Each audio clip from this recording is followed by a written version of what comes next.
Fertilization, union of egg and nucleus and sperm nucleus. Now, sperm released and reaches to the ovum. उसके बाद क्या होगा, उसके बाद fertilization होगी. तो during copulation or mating or intercourse, the sperms are released into vagina near the cervix of a uterus. जो sperms हैं वो vagina के पास release किया जाता है और uterus तक पहुंचाने के लिए. A single ejaculation by human male contains 400 million sperms. एक सिंगल इजैकुलेशन के अंदर ह्यूमन मेल के 400 मिलियन स्पर्म्स होते हैं और वो स्पर्म्स एक्टिवली स्विम करते रहते हैं अपनी टेल्स की हेल्प से and pass through cervix into cavity of uterus. और यूट्रस की कैविटी में वो पास होते हैं progressing at the rate of approximately 1.5 mm पर मिनट. इस स्पीड से वो चलते हैं, आगे की तरफ बढ़ते हैं. Uterus, from uterus they climb up. Uterus से वो ऊपर की तरफ चढ़ते हैं to reach the oviduct. Oviduct में पहुंचते हैं. अगर इस तरीके से ये यूट्रस है तो यहाँ ओविडक्ट थी, यहाँ पर पहुँचते हैं वो ओविडक्ट में. If there happens to be an ovum, अगर ओविडक्ट में ट्रैवल करता हुआ ओवम आया हुआ है, it gets fertilised by just one single sperm. तो वो एक सिंगल स्पर्म से फर्टिलाइज हो जाता है as shown in figure 13.5. Here, this is the figure of the sperm. This is the head portion of the sperm called acrosome. ये nucleus है, जो न्यूक्लियस फ्यूज़ होगा ओवम के न्यूक्लियस के साथ. एक्चुअल पार्ट ये पूरा का पूरा हेड पोर्शन है. ये मिडल पीस है and this is called tail. Middle portion में माइटोकॉन्ड्रिया होती है which is power house which provides energy to the sperm. और ये एक्सियल फिलामेंट है सिमिलर टू ओवम. ओवम, ये ओवम का न्यूक्लियस है, ये रेड वाला ये ओवम है.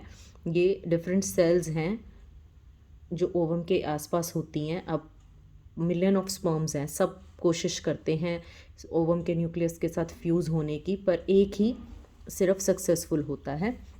Just like this egg showing egg nucleus. ये एग न्यूक्लियस शो कर रहा है. Here many sperms approaches the egg. सभी अप्रोच कर रहे हैं, सभी अंदर जाने की कोशिश करेंगे, बट ओनली वन सक्सेसफुल. ये अंदर चला गया तो ये अब पहुंचेगा एग के न्यूक्लियस के पास और इसके साथ ये फ्यूज़ करेगा. इसका न्यूक्लियस ओवम के न्यूक्लियस के साथ फ्यूज़ करेगा और उसे अंदर जाने के प्रोसेस को इम्प्रेग्नेशन कहते हैं. अब ये फ्यूज़ हो गए दोनों, तो इसे फर्टिलाइजेशन कहते हैं. Fusion of male gamete and female gamete.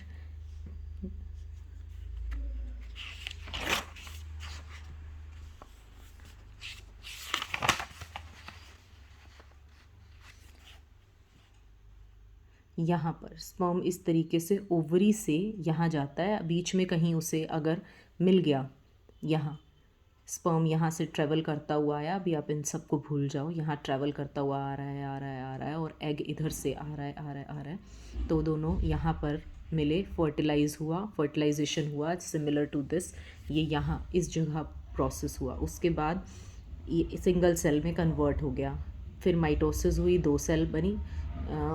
First mitosis हो रही है, उसके बाद ये क्लीवेज हुई इसकी और इससे 2 सेल बन गई. ये देखो, उसके बाद 4 बनी, उसके बाद 8 बनी, उसके बाद मल्टीप्लाई होती गई तो उसे कहते हैं ब्लास्टोसिस्ट. ब्लास्टोसिस्ट जाके फिर यूट्रस की एक एंडोमेट्रियम वॉल में कहीं भी जगह पे इम्प्लांट हो जाती है और वहाँ फिर फर्दर ग्रोथ होती है. Fertilization.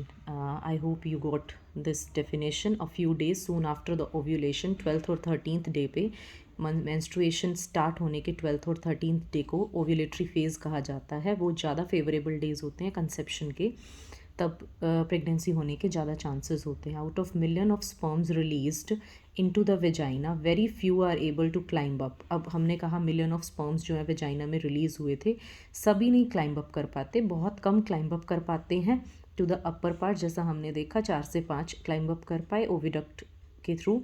बाकी सब जो हैं रास्ते में ही डाई आउट हो जाते हैं और एब्जॉर्ब्ड हो जाते हैं.